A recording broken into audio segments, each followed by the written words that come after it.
Yeah, good afternoon, everyone. I'm Dr. John Kenodia, I head research department. I'm also an obstetrician gynecologist.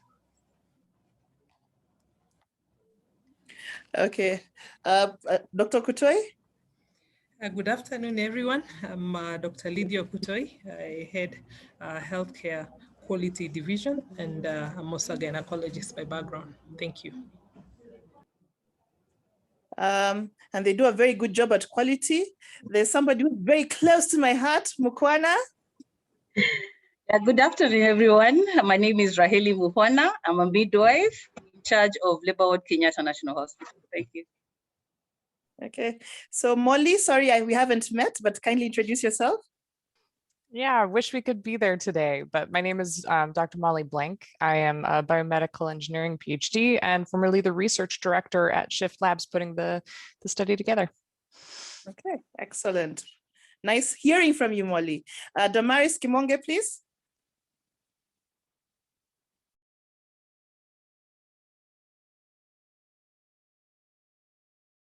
Damaris seems not to have joined.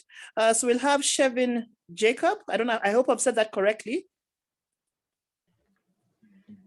And same for Shevin. And I don't know if Beth Kyoko has joined on. Oh, it's Kolko, sorry.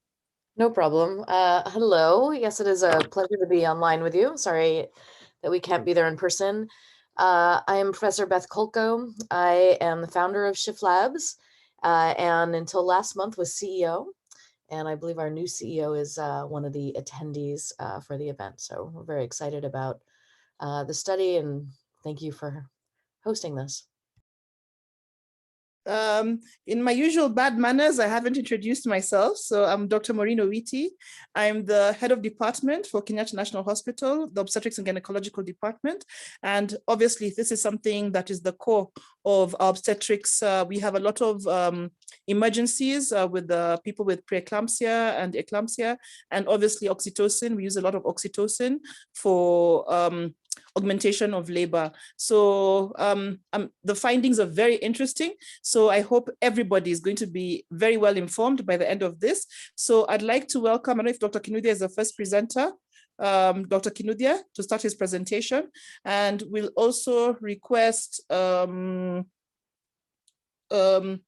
one of our medical officers who will be co-chairing with me, Vivian Manyeki. Dr. Vivian Manyeki, if she can also assist to co-chair, kind of also like having a few issues, but we'll be with you through the presentations. Thank you, Dr. Kinudia, over to you. Thank you, Dr. Owiti. Dr. Kutoi, you are ready? And you need somebody to move the slides? Yes, I'm ready, and we are ready to move the slides too. We can begin.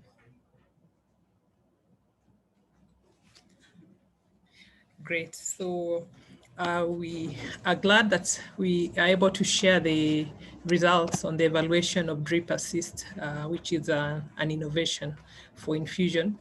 And in our case, it was for magnesium sulfate and syntocin, oxytocin.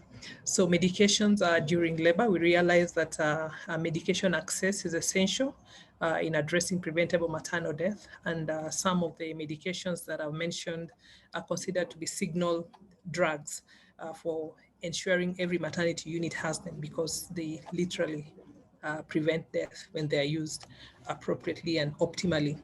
So drug delivery method, when we're considering on how to deliver the drugs, we consider the patient needs and their condition, and then also on matter safety, which is the best route, and is it being done in a manner that we ensure that there is no risk of infection, and then also in what setting, is it at home, is it in the clinic, and who is doing it? Are we having what we call a trained skilled worker who can offer emergency obstetric care?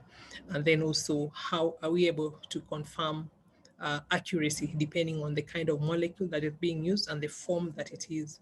and also on matters, methods of delivery, we look at the gadgets that we have, that is the equipment, are they available and what is the cost, especially when you're talking about the infusion approaches that we have, whether be it by the normal drip stands that we have that use gravity, or is it a pump? So how available are they? And then also what is the speed of mechanisms of these drugs, and how dependent is it on the speed that you're giving, and is it within therapeutic and safety levels? And in all these approaches also, what man hours are we giving this staff to concentrate on that gadget vis-a-vis monitoring the patient, how the baby is, the blood pressures, and at the same time being able to regulate and give optimal doses of these drugs. And in our case, it is about oxytocin and magnesium sulfate. So in terms of accuracy, when we talk of dose accuracy for PPH, we have misoprostol and oxytocin. Oxytocin 10 international units IM is the standard for management of third stage of labor. And so it is a safe drug and it saves life. And if you're not able to give that 10 international units IM, or if there's bleeding, then the option of 20 international units in an infusion drip is also an option that we take. So it's been known that each of these options have their own challenges, especially misoprostol. At times it's difficult to do the dosing.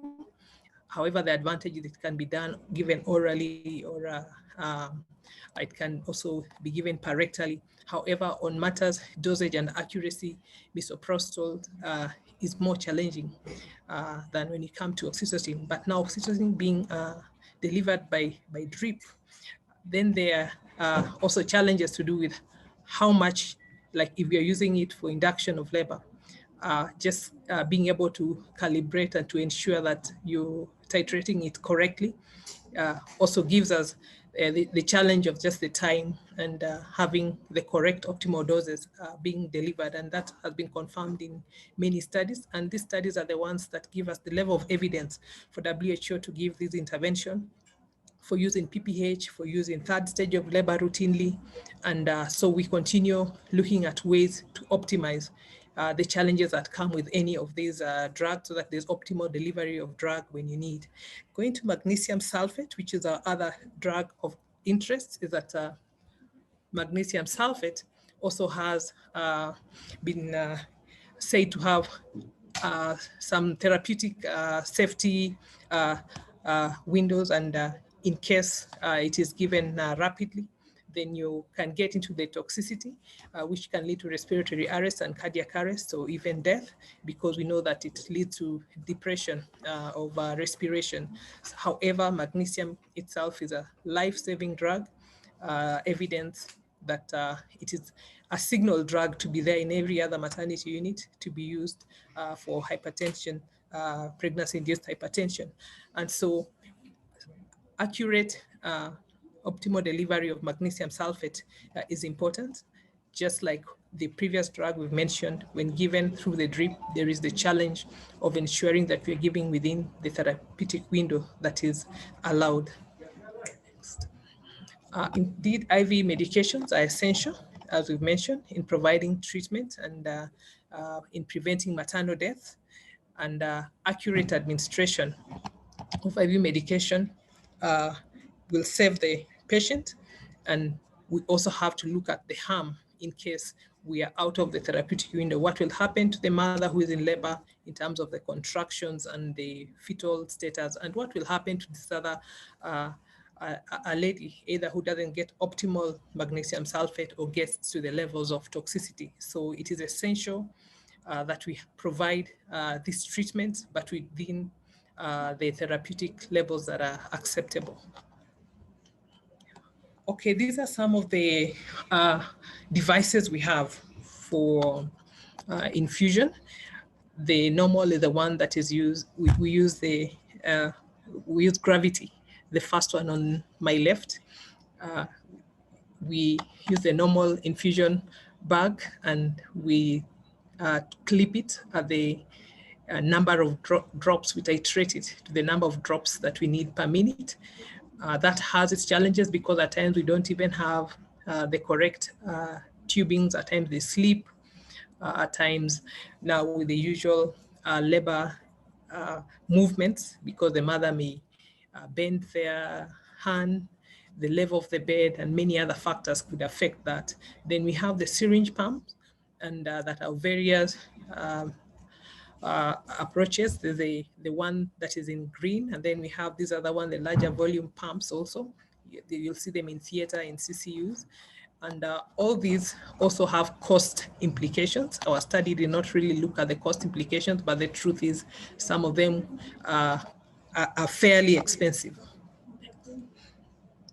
So the challenges of accuracy, that those that are gravity related, or even the pump itself could have its own challenges. But using the gravity mechanisms, what we commonly see in our unit, you can see that the either too fast or too slow, the error rate is about 39%. That is quite a high rate. It's almost going to 40%, or more than a third of all those who on those drips, there's an error in the rate in which the drug is being delivered. Then even those with a pump, also it is not usually 100%. In hospital settings, it's about 23%, even with a pump, either on matters of how it was calibrated or just some failure within the system. This is a picture just to show us the various dynamics that could affect a patient in bed receiving fluid using the gravity approaches, that is the normal infusion pump that we have. You can see the atmospheric pressure, even the level of the infusion, the drip stand, viscosity, whether the patient is moving, the patient's blood pressure, and even the kind of tubings and the kind of clip that we have. The roller clamp slippage at times could happen depending on the quality. That's why in many facilities there's a TEC to look at these that are being delivered, and in case there's a challenge with one, it's reported so that we don't take such. So the roller clamp slippage is also a common challenge, and even the position of the bed and how the patient is angled will affect the speed of flow. So coming back to our study, that was the background.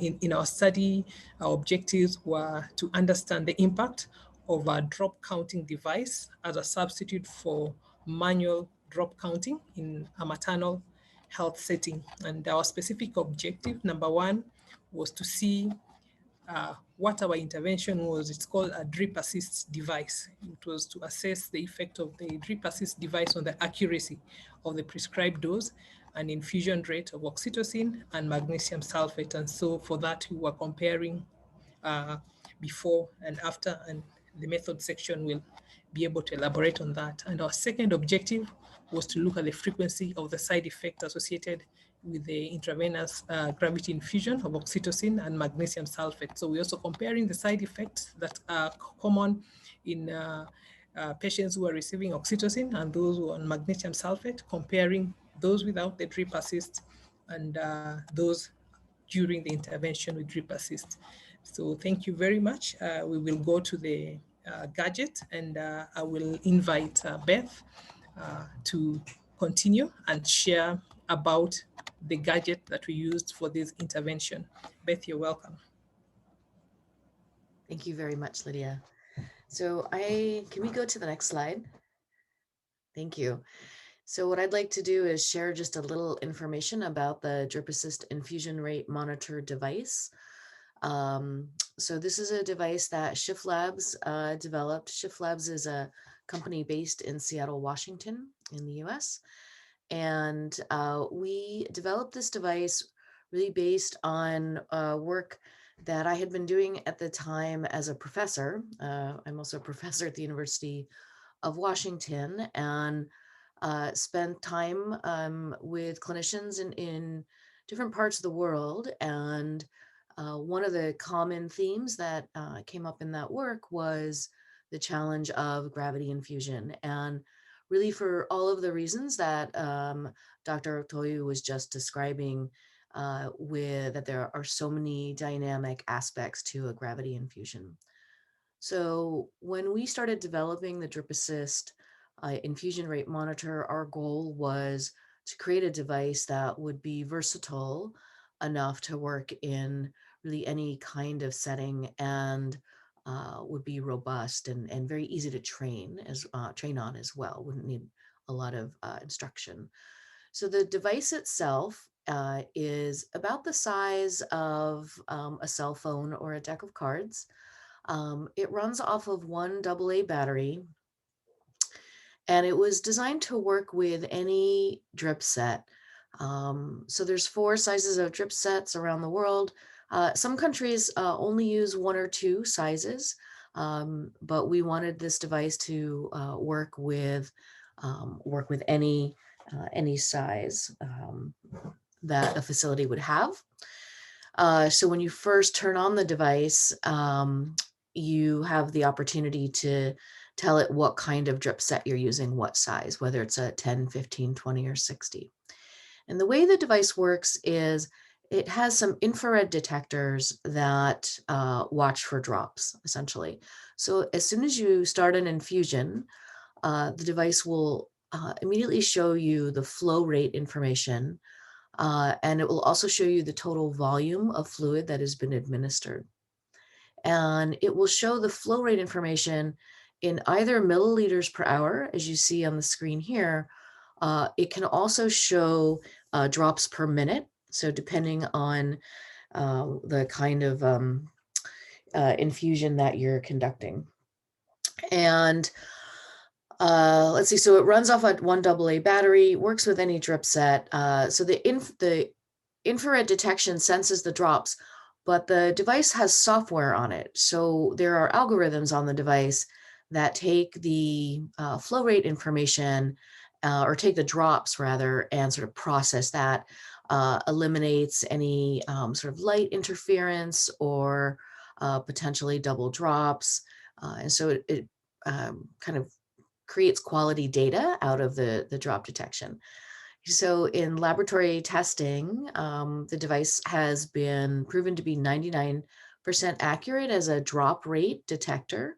So in counting drops, it's 99% accurate. As I mentioned, you can see drops per minute, milliliters per hour, or total volume administered in milliliters.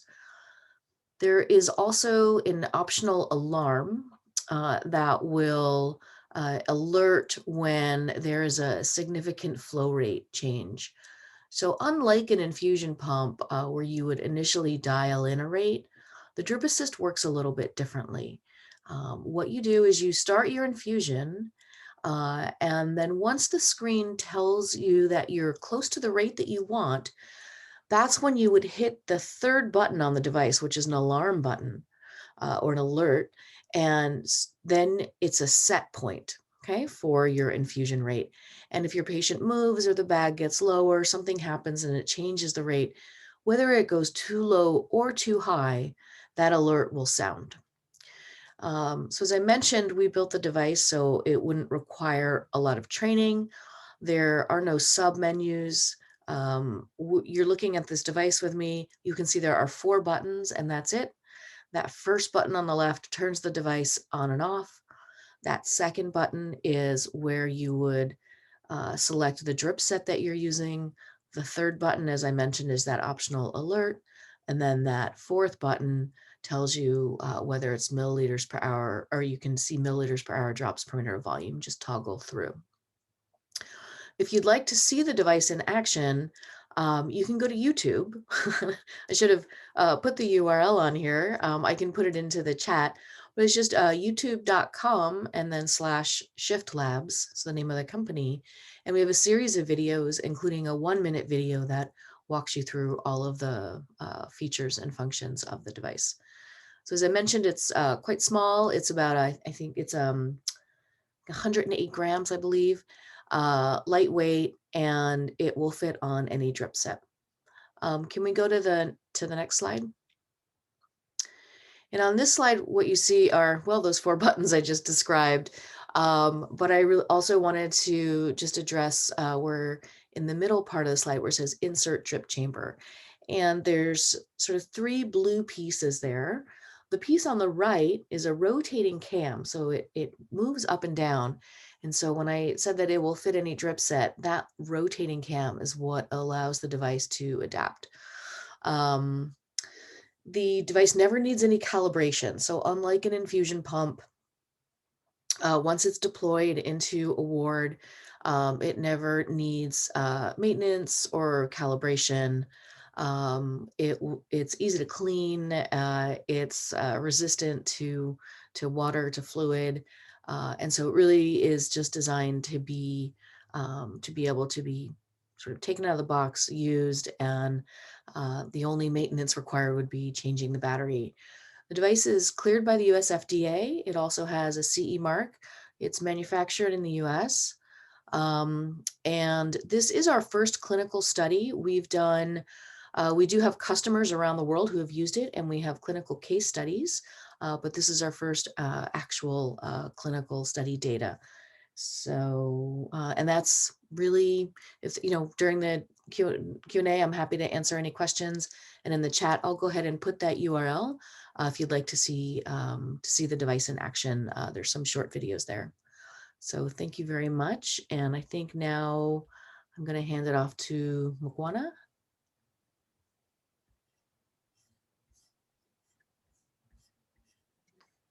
To talk about methodology. Great. Yeah, this was a quasi-experimental pre-post study, which we compared the outcomes between the current practice in our labor ward, that is before the DripAssist was introduced, in the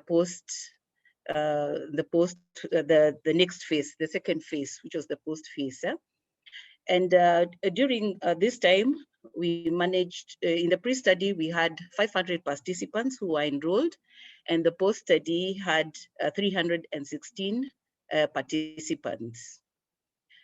And then the study site, as we said, was at Kenyatta National Hospital, a labor ward, which is a very busy maternity ward, and receives patients from other referral centers and also walk-in patients. And you find the patients we needed for this study are quite a number in the unit. You find they're about a third of the patients who are admitted in the unit. So a study population comprised of pregnant women who had been prescribed for magnesium sulfate for pre-eclampsia and oxytocin for augmentation of labor. So what happened? We had study nurses who had been trained. We had recruited study nurses who were very independent from the rest of the nurses in the labor unit. So they had been trained on the DripAssist, so they would get consent. So we'd get women who are able to give consent. Remember, we were getting patients who have eclampsia. So those ones who are conscious and were able to give consent will get their consent. But those ones who were not able to give consent, we would not recruit them into the study. And the ages were between 15 and 50 years. So we had these study nurses, as I told you, had been recruited and were independent from the labor ward nurses. So they went through a training, almost like a 2-week training to familiarize themselves with the red cup and with the gadget, the DripAssist gadget. So they would consent these women on admission, and they would only start collecting data when either magnesium sulfate had been prescribed or oxytocin. So it had to be a prescribed drug in on the treatment sheet. So they would collect data, they would monitor these women hourly. And during the monitoring, they would take the vital signs, which is the blood pressure, the temperature, the pulse, respiration. And now this is for all the patients on oxytocin, and and magnesium sulfate, and also the fetal heart rate. Then for the patients on magnesium sulfate, they would take the patella reflexes and also the output, the urine output of these patients. So at any given time, we'd have 3 to 5 women who were being monitored. And then, and this is the constant burden, the number of patients we wanted to be monitored. We didn't want them to have so many patients, then they're unable to monitor these patients. So when the data capture was complete, maybe for the 5th patient, then the next patient would be fitted in into the study, the one who met the inclusion criteria. So the other data that was collected hourly was the weight of the bag from the time the infusion was started to when the infusion was stopped. And when it would be stopped is for the magnesium sulfate is after 24 hours. And then for the oxytocin is when the patient had delivered.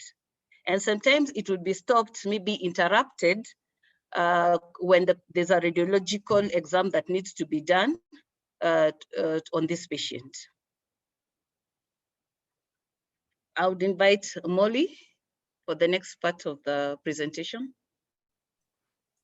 Thank you very much, and good afternoon, everyone. It's a privilege to be the one who actually gets to present these results after all the incredible hard work by the Shift Labs and Kenyatta National Hospital teams. So in these slides, I will share the results of the study that address both the impact of the DripAssist on the accuracy of the bags, the infused bags, and on the frequency of side effects. I would also like to acknowledge before I really get started that the data processing effort was shared between myself and Damaris Kimonge, who did the majority of the statistical analysis and tremendous work preparing these results that I get to share with you today.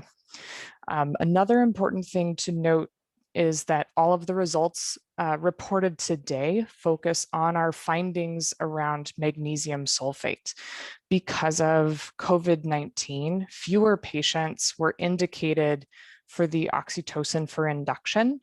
And for our pre-post analysis, we only reached enough patients to have a significant conclusion for the patients presenting with the preeclampsia or eclampsia.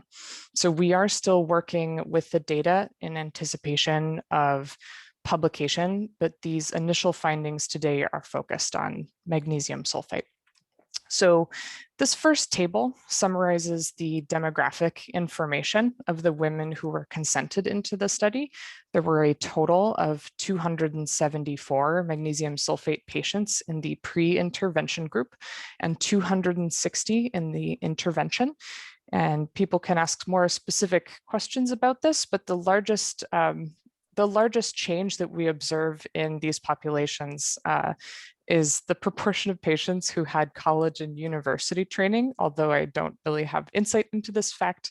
Largely most of the other factors spanning occupation, marital, and education level otherwise are pretty much unchanged. Can I get the next slide, please? So when it comes to the accuracy findings of the study, I think if you walk away with remembering only one thing, this is a very good slide to focus on. This figure presents the accuracy of the average rate for an entire infused bag of magnesium sulfate. So here we define the term accurate to be as within a 10% margin of the prescribed rate. And the use of the DripAssist in the intervention period, and this is the component of this figure that is circled, the DripAssist almost doubled the number of bags that were infused accurately. So with the DripAssist, the number of bags that were within that 10% of the prescribed rate went from a little over a quarter of the bags to a little more than half. And we find that this is a statistically significant impact of the DripAssist on the overall accuracy of the infused bags. And here in the figure, you'll also see we broke out the number that were too slow and that we're too fast. So less than that 10% and greater than that 10% difference. And the most significant change happens in reducing the number of infusions that were administered too quickly. So more than, this may be something to keep in mind as we get into the effects of the intervention on the side effects that we observed. Can I get the next slide, please? So now that we've summarized sort of the clearest finding of the study, we return to a snapshot of the raw data. So here on the vertical y-axis, we see the difference between each hourly measurement of the rate in mils per hour and the prescribed rate for that hour. So for each hourly measurement, what is that error? And then on the x-axis, the horizontal axis, we have the date that measurement was taken, and shown as each hourly measurement taken for the duration of the study for magnesium sulfate. And I wanted to point out two things here. The first is that the last patients in the pre-intervention group were consented in February of 2020. And that corresponds with the beginning of the global spread of COVID-19. We've done our best to consider this for the analysis, but besides the impacts on the consenting of the oxytocin population, we have found no other effects that significantly impact our conclusions from the study so far.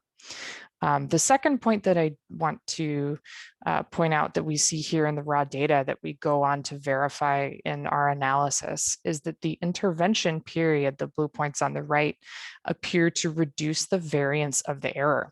So fewer hourly measurements in the intervention period result in really large differences from the prescribed rate. So that data is just a little bit tighter.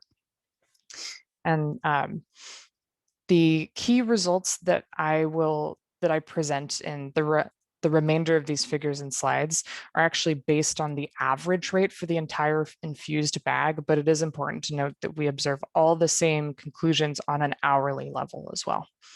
So next slide, please. So this slide is mostly to demonstrate that the considerations that we took while approaching the data. The main point here is when I say there's a statistically significant difference between the pre-intervention and intervention groups, we use tests that assume that the data had a normal distribution or the sort of classic bell curve. And for both the pre-intervention and intervention periods, these straight lines indicate that our assumption of a normal distribution could be confirmed. I don't want to spend too much time here because this is mostly sort of checking a key assumption about our data, but I'd be happy to return to this if there are questions. Next slide, please. So here we show two histograms comparing the frequency of the percent error for the intervention period, which is that top sort of purple blue, and the pre-intervention group below in that red. And the number of infused bags, the frequency of that percent error is shown on the y-axis, that vertical axis. And on the x-axis, we see a range from negative 100% to 100% error relative to the prescribed rate. And there are some bags that were infused even more than 100% faster than prescribed. There's not a bunch, but there's some data that's not shown on this figure. And here again, we see what we observed in the raw data, that there's a much tighter distribution in the intervention period with the use of the DripAssist, with many more bags that are close to that sort of 0% error exact infusion mark in the middle. And because there's such a large spread in the pre-intervention period on the bottom, and the mean value is sort of erring fast, I think it's more meaningful to compare the median values, which were both a little slow, which we see based on sort of the peak of that curve. And so there's a little bit of a change in the median by about 3%, but the variance between the two is really significantly impacted. So we did find that there is a significant reduction in the variance, that sort of spread, that range in the pre and post intervention periods. Next slide, please. So finally, we have here the findings for these side effects that were observed in both the pre and post intervention phase. And here we go actually back from the bag averages to each individual observation as these side effects were taken at each individual hour, each time there was a measurement. And what percentage of all of those observation included any of the side effects listed. I also want to point out that not listed here, we did observe loss of consciousness or the occurrence of seizures, but there were not a significant number of each of these in either the pre or post groups, so we were unable to make a comparison between those. But we found that for headache, stomach pain, and nausea associated with magnesium sulfate, they had significant decreases, and the largest changes occurred for nausea and stomach pain. So this is a pretty significant finding, and it's among the first that I'm aware of that really definitively connect dose rate with the incidence of side effects, especially based on a device intervention that was the DripAssist. All right, next slide, please. So to conclude here, the data indicate that we can confirm the two hypotheses of this study that we went in to evaluate our goals here, although it was only for magnesium sulfate, again, due to the consenting issues associated with COVID-19. But first, we find that more infusions can be administered accurately with the use of the DripAssist device. There is a significant impact, and that for certain side effects, we did observe a decreased frequency of those side effects when the DripAssist is used. So with that, I want to thank you, and I'll hand it back to Raheli Makwana for the final words.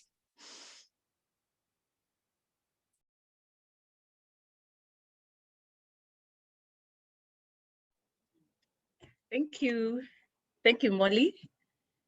And also, I want to thank everyone for participating and coming to listen to this webinar. And with this study, we had several people who put in a lot of effort to ensure that the study was complete and it ran smoothly. And these are our study participants. Our study participants were cooperative. They gave us consent. They allowed us to collect data from them. I also want to thank the study staff, the nurses, and especially who worked, tirelessly in the labor ward, and they were able to mingle with the other staff in labor ward, and they were a great deal of help in the labor ward, and they were very efficient. I also want to thank the study investigators who made sure that the study was running well, and anytime we needed their help, they were there for us. I will not forget our institution, Kenyatta National Hospital Management, through the Research and Programs Department, that gave us, they're the ones who facilitated this and also allowed us to do this study in the hospital. Despite the busy labor ward, they allowed us and other studies going on in the labor ward. I will not also forget Shift Lab for the innovation that I believe most of the people really, according to when I see the question and answers and the chats, are eager to use the device in their facilities. This study would not have been possible without the funding agencies, that is Saving Lives and Births, USAID, COICA, Bill and Melinda Gates, Grand Challenges Canada, and the others who made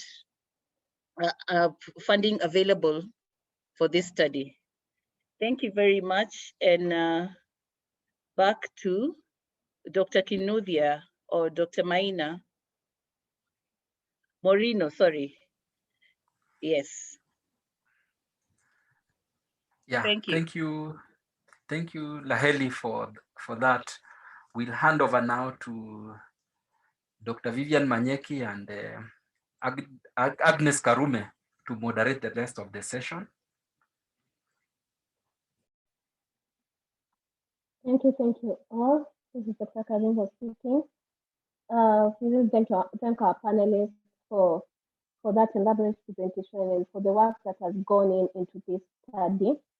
For our attendees, thank you for joining us. And what we are discussing today is just evaluation of the drip scan to increase safe access to magnesium sulfate and oxytocin.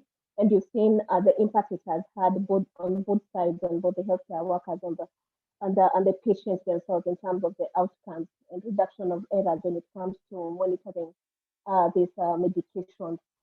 And we'll now go into some of the questions that have been asked in regards to this study. And one of the things that is being asked is about the availability of the device. We've seen how helpful it is, how about the availability of the device and also the cost implication that may come with it. And this, as any of our panelists who may want to respond to this, maybe Dr. Owiti, you can make a comment on this. Hi, this is Beth Kulko from Shift Labs. I can respond to that question. So we have spoken with various potential distributors in Kenya. The device is registered with PBB.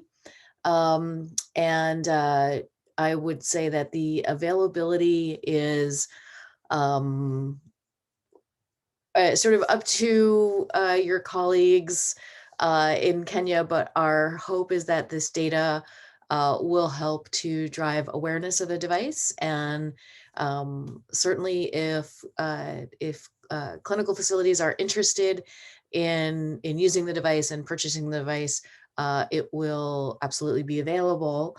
And then in terms of the cost, that's hard for me to say in terms of, I know there's import taxes and things like that once it gets to Kenya. But you know, $100 to $200 is sort of we would hope that that would be the maximum. So I'm sorry, I don't have a more precise answer, but I certainly hope that on the heels of this study, we will be able to have more collaborations in Kenya. Thank you. Thank you so much for that, Coco. And indeed, it will be lovely to have it widely available. I just see it even as we continue in the questions. I'd like to invite even some of other panelists to with us. Dr. Irungu Kamau, if you can make a comment on just even the general presentation before we delve into the rest of the questions. Thank you so much, Agnes. My name is Dr. Irungu Kamau. I work at the Division of Patient and Health Worker Safety at the Ministry of Health. And the division lies within the Directorate of Health Standards, Quality Assurance and Regulation. And maybe mine is just a few comments that, of course, as a ministry, we appreciate technology. And since we are aware, of course, technology at the end of the day improves healthcare, efficiency, quality, as well as safety of both the patient and the healthcare worker. But of course, on the other hand, we cannot fail to say that the same technology sometimes may introduce errors and adverse events.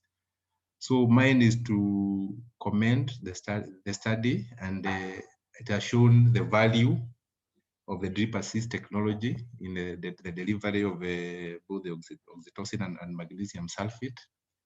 But of course, at the end of the day, we need to be able to balance the good and any adverse events that may be related to the device. So represent the division, I'm saying we are happy, and I'm happy personally because we are really advocating for any measure that may improve the safety of both the patient and the health worker. So those are just my few comments and remarks, and thank you so much. Thank you. Thank you so much, Dr. Kama, for joining us. Dr. Shevin Jacob here also with us, if you can give also some of the comments on the presentation and on the work being done. Yeah, sure. Hi, everyone. Yeah, I didn't get to introduce myself earlier, but yeah, my name is Shevin Jacob, and I'm an infectious diseases physician at the Liverpool School of Tropical Medicine, who's based in Uganda. So I've been doing research here on severe illnesses, particularly severe infections like sepsis and viral hemorrhagic fevers for about 15 years. And it's really, and I might have been an advisor to Shift Labs and one of the co-investigators on this study. And it's really exciting to see the close of the study and this preliminary data as presented.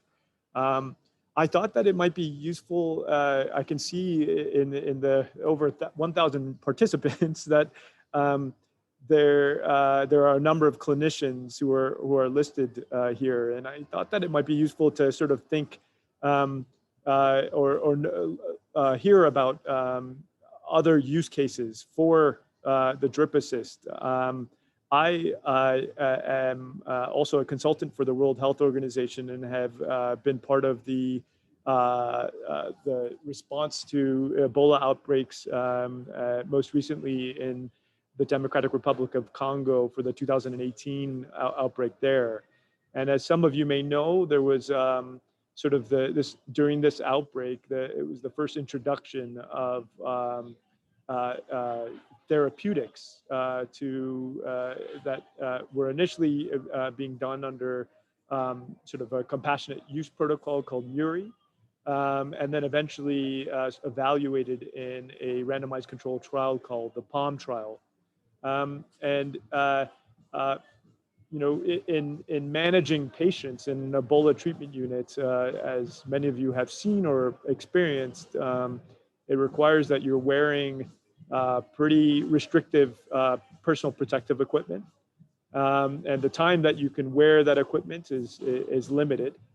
And yet you have critically ill patients who require life-saving therapeutics, whether that just be intravenous fluids or some of these new agents, the monoclonal antibodies. And it was in the DRC during the recent outbreak where drugs like ZMapp, which were one of the therapeutics that were being evaluated in the PALM trial, that required sort of administration over a 4 to 5 hour period, were being administered with the use of the DripAssist. And Professor Kolko sort of was able to walk you through some of the features of the DripAssist. And one of the key features, I think, and particularly in this use case, is the alarm feature, where you sort of have your ability to set what rate you want to administer your drug, but also when there is sort of variation, either too high or too low with respect to that rate, the alarm goes off. And this is critical when you're managing, you know, and it may not just be an Ebola treatment unit, but you can imagine on any busy ward where you have drugs where it's important to administer for life-saving reasons. But at the same time, you may have a number of patients that you're trying to care for at the same time. So having a device that's able to provide you with an alarm when there is an aberration in the rate, or when you've completed sort of the treatment, is quite useful in terms of efficiency, but also in terms of being able to manage patients in the safest way possible.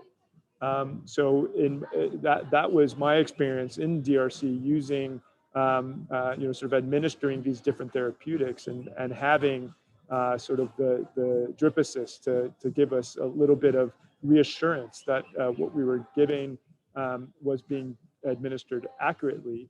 And when there was sort of variation because of the viscosity of the treatment, et cetera, we were aware of that and made aware of that because of the features of the device. But I'll stop there. Over. Thank you so much, Dr. Sevin, for those comments all the way from Uganda. We really appreciate. And even as we go on, I'd like to invite also Dr. Joyce from Mishre, who's part of our panelists. You can also do a comment on the study. Okay, so good afternoon and thank you for having me here. I work at the Ministry of Health in the Division of Research and Innovation. And I really enjoyed listening to this study. So from my angle, first, when we are speaking from this side, not of the ministry, we're always asking ourselves, okay, can this be scaled up? What is the scalable level? What does it mean? Cost-wise, how, I mean, those are the questions we always have at the back of our minds. So first and foremost, we are happy that this innovation meets several SDGs. We get really excited when we hear that our local institutions are collaborating with other institutions out there. So kudos to KNH and to Dr. Kinuthia and team for working with, for being in great partnerships like with Shift Labs. Secondly, any issue to do with mothers is very central, I mean, to the Ministry of Health, mothers and children. We do know a lot of issues really affect those two subpopulations. So that's the other plus for this. And then we are really into innovations that are scalable. So when we think about what has been presented, there is the whole issue of awareness. How do we get other people to know what this study is talking about? So perhaps the team can consider doing an evidence brief so that we now are able to see exactly what was happening in the study. It's a précis kind of brief that really tells us everything that they learned in the study. But for it now to move to a level of policy, questions that that I can see, some of them I can see in the chat, others have been mentioned by the panelists, especially my colleague from MOH, are the issues to do with costs. So what are the cost implications if we are to scale this up? Definitely, this is a device that can be used right up to the dispensary level, or rather the healthcare the health center level. But what does it mean cost-wise? If you now calculate that it's about 100 to 200 US dollars per device, and at any one time, you know, if you're looking at in the maternity wards and in the children's ward, how many drips do you see hanging? So even if you take a modest number of 10, what does that mean at that level? And then once you buy, the issues of batteries, are they rechargeable? Is it something, because we find even when we are rolling out things like e-health, we find simple things like asking a facility to cater for costs like antivirus. You will find a computer seated somewhere in the corner of a facility, and when you ask why it's not being used, you're told, no, there's no antivirus. So to move from evidence to policy brief, perhaps I would encourage the team to maybe now do this study, but in a real life setting, not the way like you've done clinically. Controlled, not the way you've done in a controlled setting, but now dare to go to and see how this device would work at lower level health facilities, and really even do the costing for the HR to be trained, and for what does it mean when you now have the DripAssist devices at that level, so that now when you're doing a policy brief, those are the questions that the policy makers are really interested in. And then lastly, issues to do with now, if you do have an evidence brief in terms of awareness also, we do have a resource at the Ministry of Health called the Kenya Health and Research Observatory. You can send us the evidence brief. I'm sure Dr. Kinuthia can give you our emails, and then we can upload that onto the observatory. So that gets read by many more people, including the CECs and the county directors of health at our county, at our various counties, and raises awareness. But I can tell you, before now people make the decision of, can we have this in our facilities? There are further questions that need to be answered, and I think I've belabored on that. Otherwise, great study, and we like innovations, and innovations that specifically can work at all levels of facilities. So thank you. Thank you very much, Dr. Joyce. Indeed, those are very valid concerns. We need to look at the scalability, the cost issues, and how do we even roll this out for the benefits of our patients. And we'll get into that discussion, to a bit of that discussion too. Dr. Ankunda Karisa, I asked if you can also make a comment.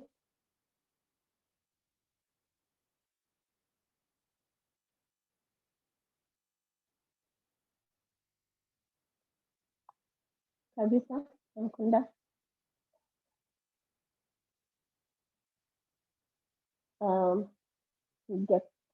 To get back. Now, as you see, some of our participants, thank you for joining us. And some of the direct questions that go into the patient care in regards to the management of labor will not be able to get into those ones today.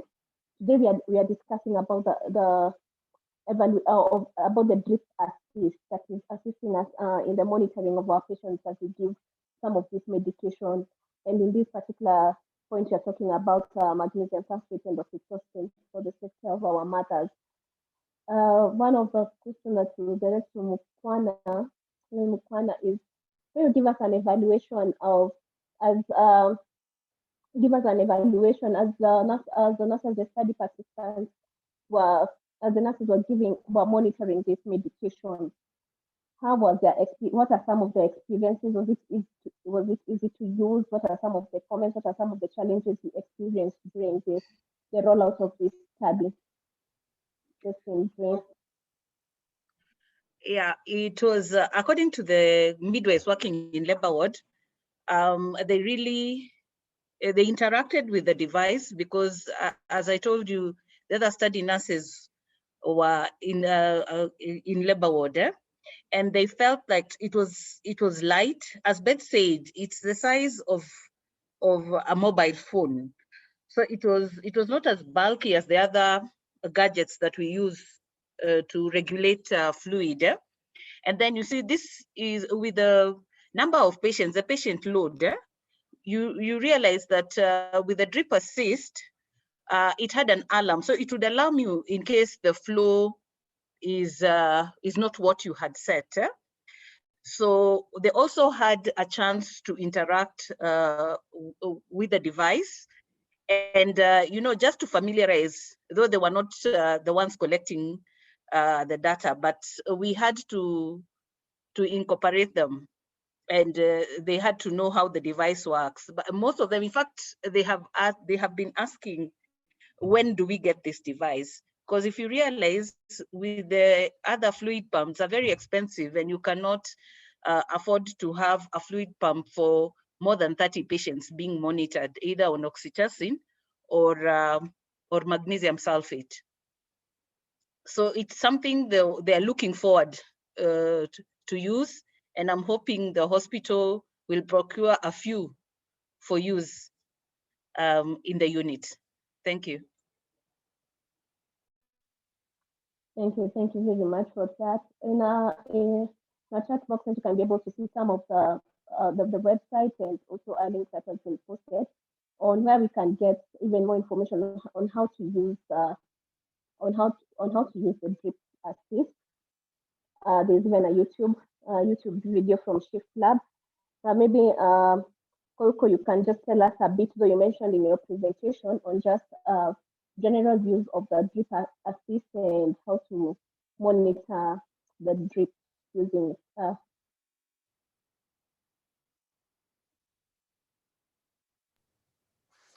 I'm so sorry. I wanted to make sure that I heard the question. Just how it's being used to monitor drips elsewhere?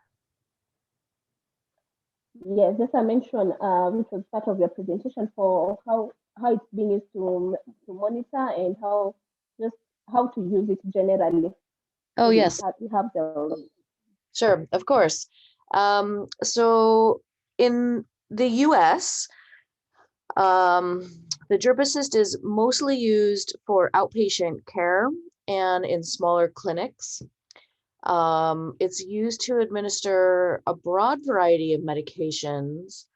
Very often it is used for monoclonal antibodies. As Shevin had mentioned, the device has been used in Ebola treatment units for monoclonal antibodies, but we also have in our health system a lot of home infusion done for chronic conditions that use monoclonal antibodies, and DripAssist has become a popular choice for those settings, in part because of the comments from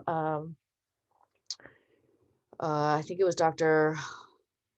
From the ministry, in terms of staff training. So it takes about 5 minutes for someone to learn to use the DripAssist, and it's a device that it doesn't have the same kind of problems in the field that infusion pumps often have. So it's really useful in settings where you maybe don't have your biomed department close by.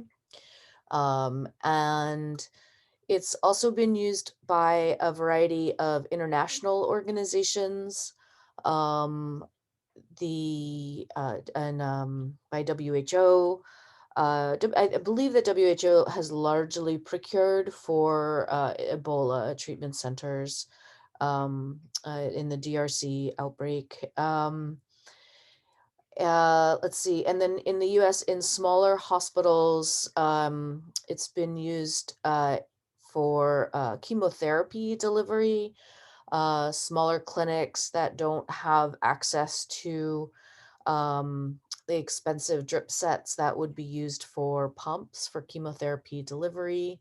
So they've used DripAssist for that. It's used for antibiotics, a broad variety of medications. And the feedback that we get from nurses is one of the reasons they enjoy using the product is because it makes them feel sort of in control of the gravity infusion. And I saw in one of the questions, someone asked about the how the device can be 99% accurate, and but then the findings about the accuracy of the bags was that 52 or 53% numbers. Those are two different measures. So the 99% accuracy is the device's ability to measure drops. But once we start being in a clinic and there's multiple patients and demands on time, and then gravity infusion itself is quite variable a process. And so I think that Molly is answering that question in the chat, so I'm going to let her do that. But just to return, the nurses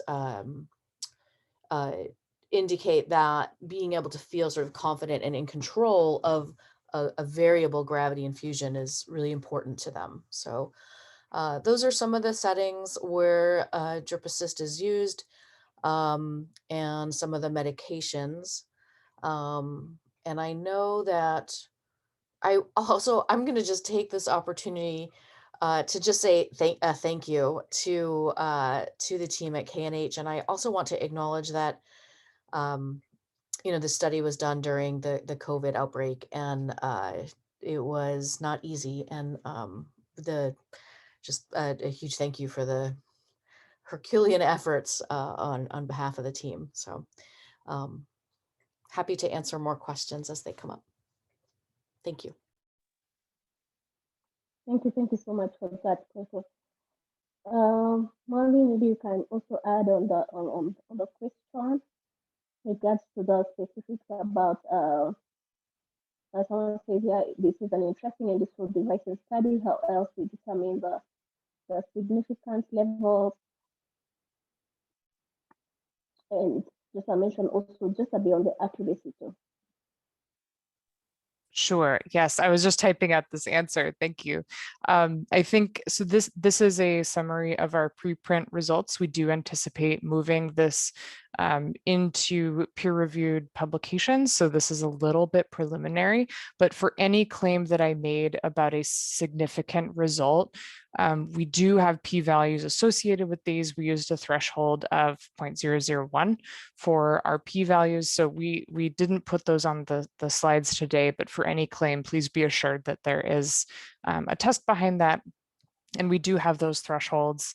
And as we move into a publication, we'll be sure to include all of that information. But I appreciate the opportunity to provide that assurance.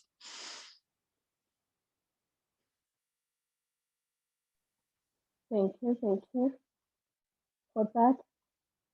As we even come towards the end, as we're talking about the safe access and evaluation of the drip stand, we'd also like to look in at Dr.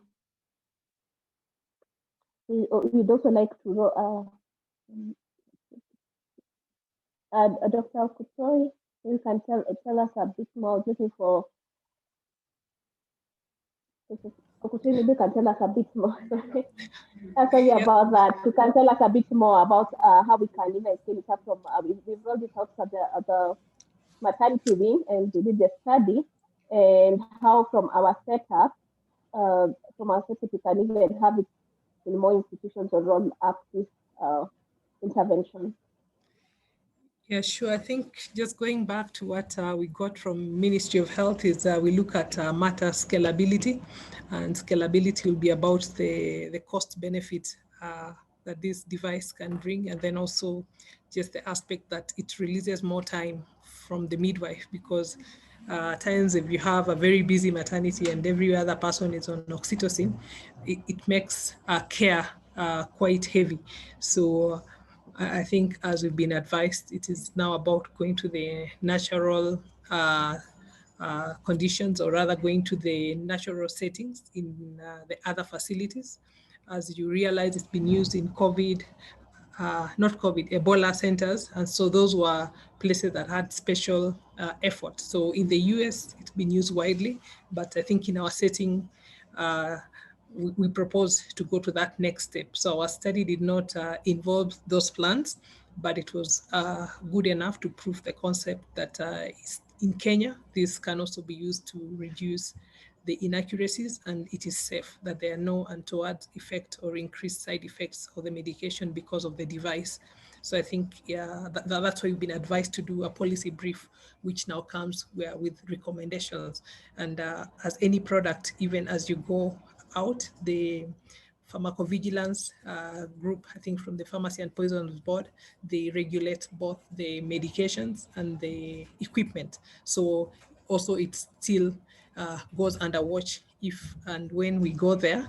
So I think we hope doing the policy brief will give enough clout that we can move that direction. There was a question on how it is used in terms of cleanliness. Mukwana will comment about that, so that we know that also when you get, it's one thing to have it and another thing to maintain it. So I think as a parting shot, she will comment about how much she depended on biomedical to come and do anything, and how she took care of the device, and how many she needed for that period, because this is not disposable. Yeah, thank you.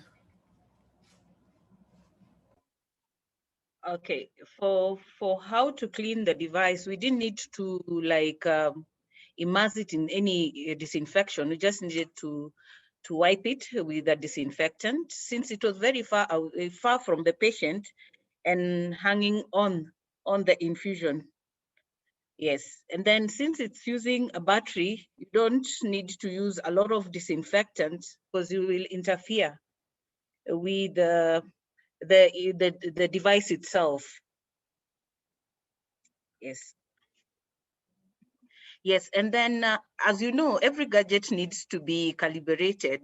But for us, we didn't need to involve our biomedical. But for one or two gadgets that had a problem, had to be looked at. But we didn't have any problem with any of the gadgets used. We had enough gadgets to monitor at least 5 patients at any given time. Thank you. Thank you very much for those comments.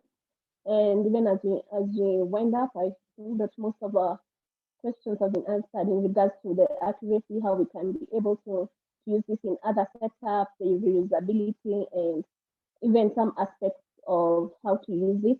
There's a link that has been sent to our chat box in regards, if you'd like to know more on how to use the device, you can check that on YouTube and you'll be able to know how to use it. For now, we are going to go into our last round of just comments from our presenters. Just comments from our presenter in regards to the use of the drip stand, even as we come towards the end of today's presentation. So maybe we'll start with you, Kolko.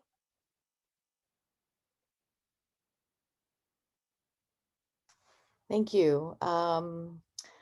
So one last comment about the costing for just a summary comment. I love this question, and this is something that we've worked on at our company as much as we can academically. And, you know, we've really emphasized simplicity of training as a way to reduce scale-up costs, being able to use rechargeable batteries, things like that. And certainly as manufacturing scales up, the price of the device drops way down. So I would love to continue that conversation about what scale up looks like.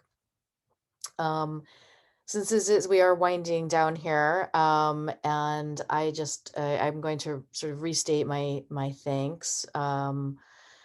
It has been just an honor to work on this project with the team at Kenyatta National Hospital, and Dr. Knuthi and I have known each other for a few years through the University of Washington, and this is the first opportunity that we've had to work together on a research project, and it's been really, since I am a researcher as well, watching the commitment of the team through the challenges of the past year has been inspirational.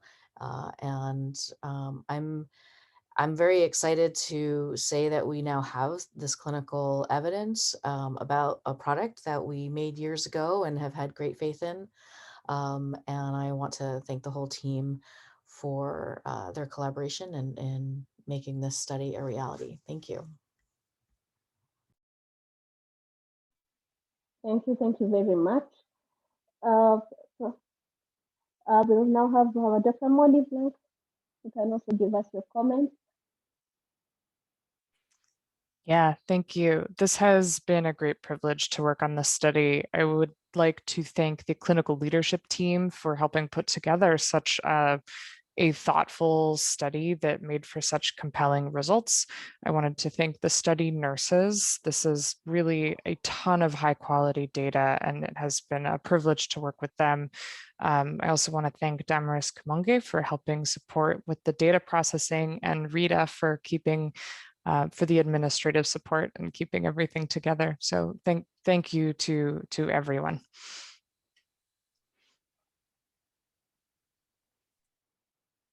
Thank you very much, Molly.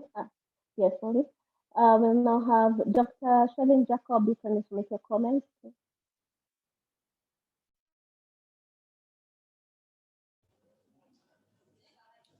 Yeah, thanks. I don't have much more to add.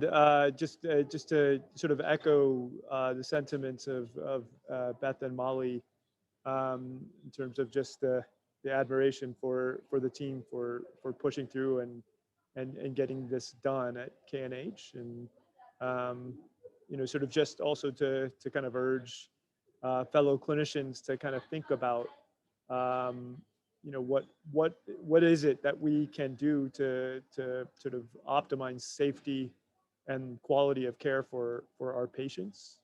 And you know, as you sort of reflect more on the DripAssist and what its use case has been in terms of this study, sort of thinking about, you know, other use cases that you may require for the setting in which you work.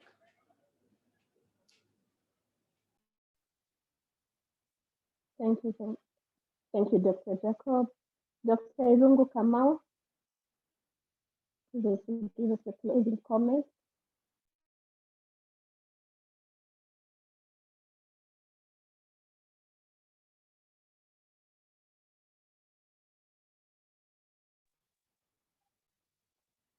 Sorry, Dr. Joyce Swanisha. I don't think I have anything more to add. I just would wish to encourage the team to consider scalability, but before that, even for purposes of awareness, let's do an evidence brief as fast as possible and get it out there through the various portals that are there. Thank you. Thank you, very important. Dr. Kutoi, welcome. I think a big thanks to the participants who joined in today, and also for the team that I was glad to be part of, and Shift Lab for giving us the opportunity to prove the concept within our Kenyan labor ward. And as from the question, realize this is about infusion, so it can be used in any other infusion. So we hope that at the level of scalability, even pediatrics and the other commoner places where infusions are made could be included. It was a pleasure. Thank you. Thank you very much. Mokwana, welcome. You can also give us your closing comments. Thank you very much for everyone who participated in this webinar. And also thank you for the team that I worked with, especially the study nurses who worked tirelessly and very hard in the labor ward. And as a clinical nurse, I would want to say that this is a device that every midwife would wish to have in their facility. It is easy to use. You know, it's something that will give you a very easy time, as Beth had told us. It's something that will alarm you when something has gone wrong. And as I said earlier, our workload is not small. We have very many patients, and you can imagine if you have half of the labor ward is on drips, you need something that you're comfortable, that the drips are running well at the right rate. So I just wish this is something people would buy in and make it very easy for nursing care of our patients. Thank you. Thank you very much for that. Thank you, our participants. We've also had questions about CPD, and I'll invite Dr. Ewak to give a comment, especially to the pharmacists who are really asking about their CPD points and how to access that. Dr. Ewak, welcome. Okay, thank you very much, Dr. Karume. Now, with regards to the queries regarding CPD, on Thursday, just 30 minutes before the session, I believe the session will be at 7 p.m., so around 6:30, we'll be able to have a team, or at least one representative from the Pharmacy and Poisons Board, Dr. Lily Beth, to be able to address some of the CPD concerns we have. And for those who have challenges navigating the PPB portal, she'll be able to take us through that. But in terms of those who are not able to see the points, we send it as a mass mail.